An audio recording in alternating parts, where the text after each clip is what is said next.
जय हिंद। नमस्कार साथियों, कैसे हैं आप सभी लोग। उम्मीद करते हैं कि आप सभी लोग अच्छे होंगे और आप सभी लोगों की तैयारी जो है साथियों बिल्कुल ही अच्छी तरीके से चल रही होगी।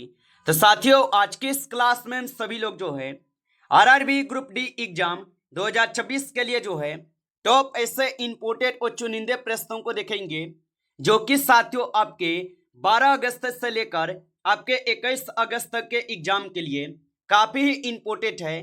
तो आप जो इस क्लास को बिल्कुल अच्छी तरीके से लास्ट तक देखिएगा और इस क्लास में दिए जाने वाले इन सभी क्वेश्चनों को आप अच्छी तरीके से जरूर याद कर लीजिएगा, जिससे कि आप जो अपने एग्जाम में सभी क्वेश्चन को आसानी तरीके से बना पाएंगे। और साथियों, पिछले जितने भी शिफ्टों में आपके एग्जाम हुए हैं और उन शिफ्टों में साथियों जिस टॉपिक और जिस पैटर्न से क्वेश्चन आपको पूछे जा रहे हैं, आज की इस क्लास में हम सभी लोग उन्हीं टॉपिक और उन्हीं पैटर्न से क्वेश्चन को करेंगे, जो आपके आने वाले शिफ्टों के एग्जाम के लिए काफी ही इंपॉर्टेंट है। तो चलिए क्लास को स्टार्ट करते हैं और देखिएगा कि क्वेश्चन जो है क्या पूछे गए। यहाँ पे पहला क्वेश्चन है कि पालीताना मंदिर किस राज्य में जो स्थित है। चलिए बताइए। ये सभी क्वेश्चन काफी इंपॉर्टेंट और एनालाइज किए गए क्वेश्चन हैं, जो आपके एग्जाम में 100% जो है ये सभी क्वेश्चन आपको पूछे जाएंगे। और बताइए कि पालीताना मंदिर किस राज्य में स्थित है। तो यह स्थित होगा गुजरात में। ऑप्शन यहाँ पे जो है बी सही जवाब है, गुजरात में। चलिए अगला प्रश्न यहाँ पे देखेंगे कि जैन धर्म के प्रथम तीर्थकर जो है कौन थे। चलिए बताइएगा आप यहाँ पे कि जैन धर्म के प्रथम तीर्थकर कौन थे। तो जैन धर्म के प्रथम तीर्थकर ऋषभ देव थे। ऑप्शन यहाँ पे जो है सही जवाब है, ऋषभ देव होगा। चलिए अगला प्रश्न यहाँ पे आप देखेंगे और यहाँ पे प्रश्न है आपके कि द्वितीय जैन संगीति कहाँ आयोजित की गई थी। चलिए बताइए। तो द्वितीय जैन संगीति कहाँ पे आयोजित की गई। तो यह किए गए थे आपके बल्लभी में। ऑप्शन यहाँ पे बी सही जवाब है, बल्लभी में की गई। चलिए अगला प्रश्न यहाँ पे देखेंगे और प्रश्न है कि जैन मठों को क्या जो है कहा जाता था। चलिए बताइए। तो जैन मठों को क्या कहा जाता था। तो जैन मठों को बस्ती कहे जाते थे। ऑप्शन यहाँ पे बी सही जवाब है, बस्ती होगा। चलिए अगला प्रश्न यहाँ पे देखेंगे, भारत का पहला बजट 1860 में किसने जो है पेश किया था। तो भारत का पहला बजट 1860 में किसने पेश किया था। तो ये किए हुए थे आपके कौन। तो जेम्स विल्सन किए थे। ऑप्शन ए जो यहाँ पे सही जवाब है, याद रखेंगे। चलिए अगला प्रश्न यहाँ पे आप देखेंगे और यहाँ पे प्रश्न है आप लोगों से कि स्वतंत्र भारत का पहला केंद्रीय बजट किसके द्वारा जो है पेश किया गया था। चलिए बताइए कि स्वतंत्र भारत का पहला केंद्रीय बजट किसके द्वारा जो है पेश किया गया था। तो यह पेश किए गए हैं आर.के. सनमुखम चेट्टी के द्वारा। ऑप्शन यहाँ पे जो है सही जवाब है, याद रखेंगे। चलिए अगला प्रश्न यहाँ पे देखेंगे कि रेगुलेटिंग एक्ट किस वर्ष जो है पारित किया गया था। चलिए बताइएगा आप यहाँ पे। तो रेगुलेटिंग एक्ट किस वर्ष पारित किए गए। तो रेगुलेटिंग एक्ट जो है 1773 में पारित होते हैं। ऑप्शन यहाँ पे जो है बी सही जवाब है, 1773 में। आप अच्छे से इनको याद रखेंगे। चलिए अगला प्रश्न यहाँ पे आप देखेंगे और प्रश्न है कि कोलकाता में सुप्रीम कोर्ट की स्थापना किस वर्ष जो है हुई थी। तो याद रखेंगे कि कोलकाता में सुप्रीम कोर्ट की स्थापना किस वर्ष हुई थी। तो इनकी स्थापना 1774 में होती है। ऑप्शन यहाँ पे जो है 20 सही जवाब होगा। चलिए अगला प्रश्न यहाँ पे देखेंगे आप और प्रश्न है कि वर्ण परिचय नामक पुस्तक के लेखक जो है कौन थे। तो वर्ण परिचय नामक पुस्तक के लेखक जो है कौन थे। तो इनके लेखक जो है इस बार चंद्र विद्यासागर हो जाएगा। ऑप्शन जो है यहाँ पे 20 सही जवाब है। आप अच्छे से इनको याद रखेंगे। चलिए अगला प्रश्न यहाँ पे देखेंगे और प्रश्न है आप लोगों से कि रामकृष्ण मिशन की स्थापना जो है ये किस वर्ष हुई थी। चलिए बताइए कि रामकृष्ण मिशन की स्थापना किस वर्ष हुई थी। तो रामकृष्ण मिशन की स्थापना 1897 में हुए थे। ऑप्शन यहाँ पे आप सभी लोग का जो है 20 सही जवाब है, 1897 में। चलिए अगला प्रश्न यहाँ पे देखेंगे 1857 के विद्रोह को प्रथम स्वतंत्रता संग्राम किसने कहा था। चलिए बताइए। तो 1857 के विद्रोह को प्रथम स्वतंत्रता संग्राम किसने कहा था।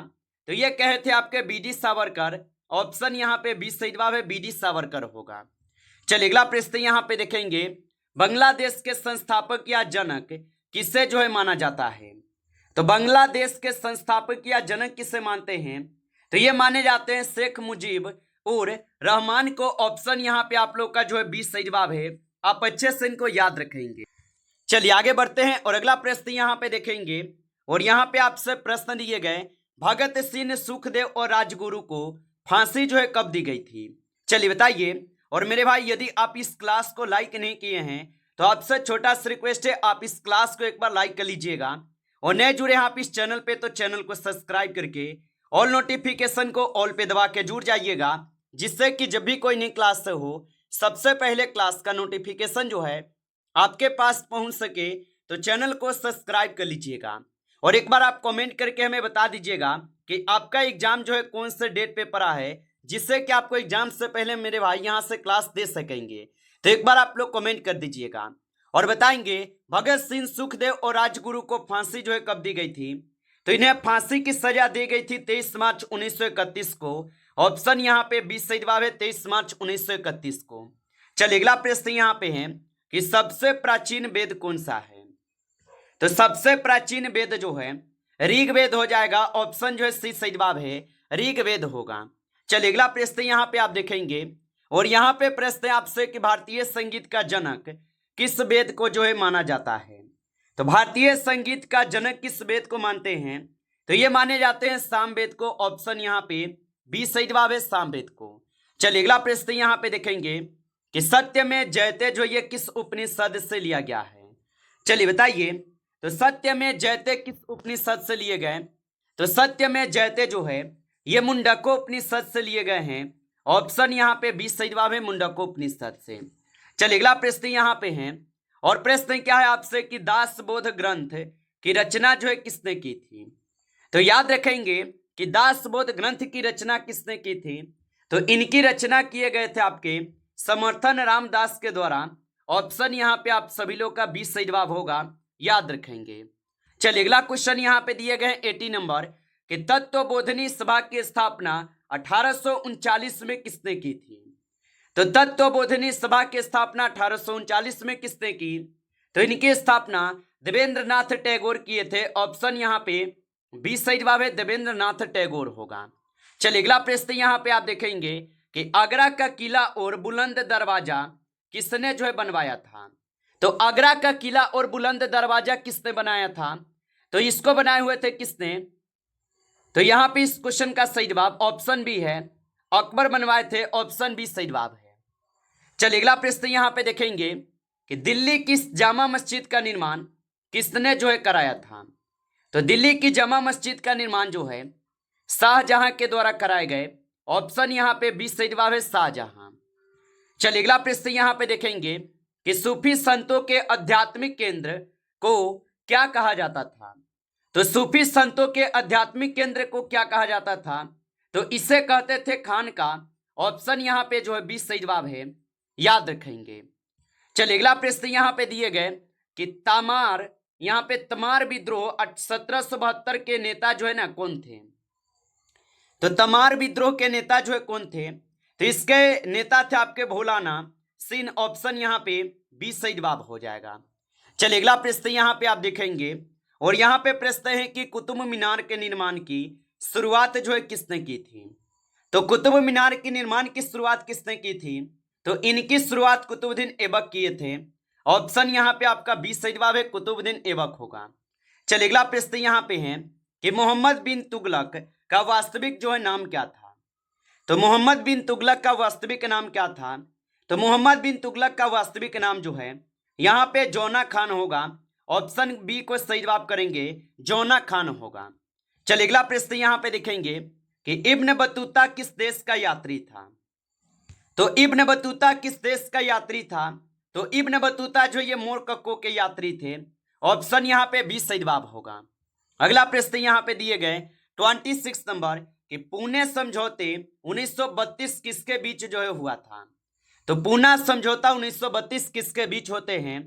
तो ये होते हैं आपके किसके बीच? तो गांधी जी और अंबेडकर जी के बीच होते हैं। ऑप्शन यहाँ पे जो है 20 सही जवाब है, याद रखेंगे।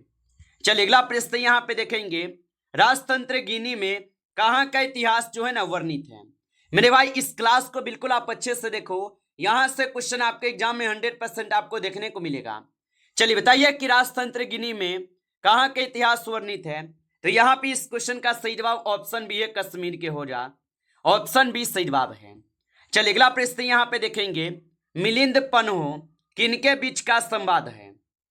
तो मिलिंद पन्हो किनके बीच का संवाद होगा, तो ये नागसेन और मिनांडर के बीच की जो है संवाद हो जाएगा। ऑप्शन ए सही जवाब है। अगला प्रश्न यहाँ पे दिए गए 29, अभिज्ञान शकुंतलम का अंग्रेजी अनुवाद सर्वप्रथम जो है किसने किया था। तो अभिज्ञान शकुंतलम का अंग्रेजी अनुवाद सर्वप्रथम किसने किया था, तो इनको किए थे आपके विलियम जोन्स। ऑप्शन यहाँ पे आपका बी सही जवाब है, विलियम जोन्स होगा। चलिए अगला प्रश्न देखेंगे, विजयनगर साम्राज्य की स्थापना 1336 किसने की थी। तो विजयनगर साम्राज्य की स्थापना 1336 में किसने की थी, तो इनके स्थापना हरिहर और बुक्का करते हैं। ऑप्शन यहाँ पे बी सही जवाब है। चलिए अगला प्रश्न यहाँ पे देखेंगे, रक्त और लोह की नीति किस सुल्तान ने अपनाई थी। तो याद रखेंगे कि रक्त और लोह की नीति किस सुल्तान ने अपनाई थी, तो इसको अपनाए थे बलबन। ऑप्शन यहाँ पे आपका बी सही जवाब है, बलबन अपनाए थे। चलिए अगला प्रश्न है कि आर्य समाज की स्थापना 1875 में किसने की थी। तो आर्य समाज की स्थापना किसने की थी, तो आर्य समाज की स्थापना किए थे स्वामी दयानंद सरस्वती। ऑप्शन यहाँ पे जो है बी सही जवाब है, स्वामी दयानंद सरस्वती हो जाएगा। चलिए अगला प्रश्न यहाँ पे आप देखेंगे कि जैन धर्म में संथारा या सलेखना जो है ये क्या है। तो जैन धर्म में संथारा या सलेखना क्या है, तो याद रखेंगे ये हो जाएंगे आप सभी लोग के क्या, तो आप बताएंगे उपवास द्वारा प्राण त्यागने की पद्धति। ऑप्शन यहाँ पे बी सही जवाब होगा।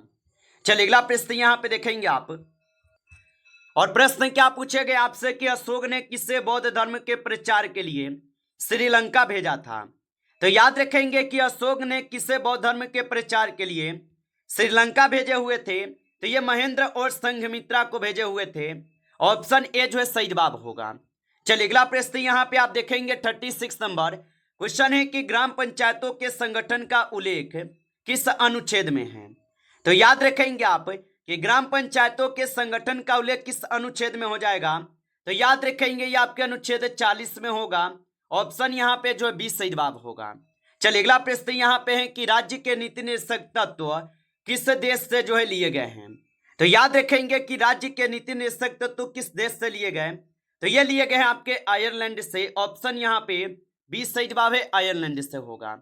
चलिए अगला प्रश्न यहाँ पे है कि समान काम के लिए समान वेतन का प्रावधान किस अनुच्छेद में है। तो याद रखेंगे आप यहाँ पे कि समान काम के लिए समान वेतन का प्रावधान किस अनुच्छेद में है, तो ये आपका अनुच्छेद 39 के डी में हो जाएगा। ऑप्शन ए को आप यहाँ पे सही जवाब करेंगे। चलिए अगला प्रश्न यहाँ पे देखेंगे, मूल कर्तव्यों की अनुशंसा किस समिति ने की थी। तो याद रखेंगे आप कि मूल कर्तव्यों की अनुशंसा किस समिति ने की थी, तो इनके अनुशंसा किए थे सरदार स्वर्ण सिंह समिति। ऑप्शन यहाँ पे जो है 20 सही जवाब है, आप अच्छे से इनको याद रखेंगे। अगला प्रश्न यहाँ पे है, भारतीय संविधान में मूल कर्तव्य किस देश से प्रेरित है। तो याद रखेंगे आप भारतीय संविधान में मूल कर्तव्य किस देश से प्रेरित हो जाएगा, तो यह पूर्व सोवियत संघ से प्रेरित है। ऑप्शन यहाँ पे 20 सही जवाब होगा। चलिए अगला प्रश्न यहाँ पे देखेंगे कि 11वां मौलिक कर्तव्य किस संशोधन द्वारा जो है ना जोड़ा गया है। तो याद रखेंगे आप कि 11वां मौलिक कर्तव्य किस संशोधन द्वारा जोड़े गए थे, तो ये जोड़े गए थे आपके 86वां संविधान संशोधन के द्वारा। ऑप्शन यहाँ पे बी जो है सही जवाब है, 86वां संविधान संशोधन द्वारा। चलिए अगला प्रश्न यहाँ पे देखेंगे, भारतीय संविधान को तैयार होने में कुल कितना जो है समय लगा था।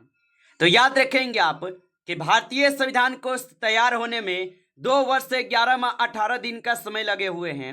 ऑप्शन यहाँ पे जो है 20 सही जवाब है, आप अच्छे से इनको याद रखेंगे। अगला प्रश्न यहाँ पे दिए गए कि संविधान सभा ने संविधान को कब जो है अंगीकृत किया था। चलिए बताइए, तो संविधान सभा ने संविधान को कब अंगीकृत किया था, तो ये किए थे 26 नवंबर 1949 को। ऑप्शन यहाँ पे 20 सही जवाब है, 26 नवंबर 1949 को होगा। चलिए अगला प्रश्न यहाँ पे है कि प्रस्तावना में समाजवादी और पंथ निरपेक्ष शब्द कब जोड़े गए हैं।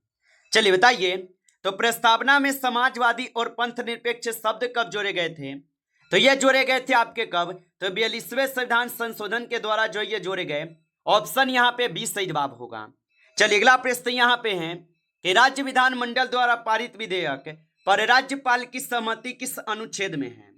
तो याद रखेंगे आप कि राज्य विधानमंडल द्वारा पारित विधेयक पर राज्यपाल की सहमति किस अनुच्छेद में है। तो यहाँ पे आप सही जवाब ऑप्शन बी लगाएंगे, अनुच्छेद 200 में होगा। ऑप्शन आपका बी सही जवाब है। चलिए अगला प्रश्न यहाँ पे आप देखेंगे और प्रश्न है कि 74वां संविधान संशोधन किससे जो है संबंधित है। तो याद रखेंगे 74वां संविधान संशोधन जो है ये शहरी स्थानीय स्वशासन से संबंधित हो जाएगा। ऑप्शन यहाँ पे बी सही जवाब है, शहरी स्थानीय स्वशासन होगा। चलिए अगला प्रश्न यहाँ पे आप देखेंगे 47 और 47 क्वेश्चन क्या पूछा है, नगर पालिकाओं के लिए संविधान में कितनी अनुसूचियां और विषय हैं। तो याद रखेंगे नगर पालिकाओं के लिए संविधान में कितनी अनुसूचियां और विषय होगा। तो 12 अनुसूची और 18 विषय दिए गए नगर पालिका के लिए। ऑप्शन यहाँ पे बी सही जवाब होगा। चलिए अगला प्रश्न यहाँ पे है, राज्यसभा की आचार समिति में कुल कितने जो सदस्य होते हैं। तो राज्यसभा की आचार समिति में कुल कितने सदस्य होते हैं।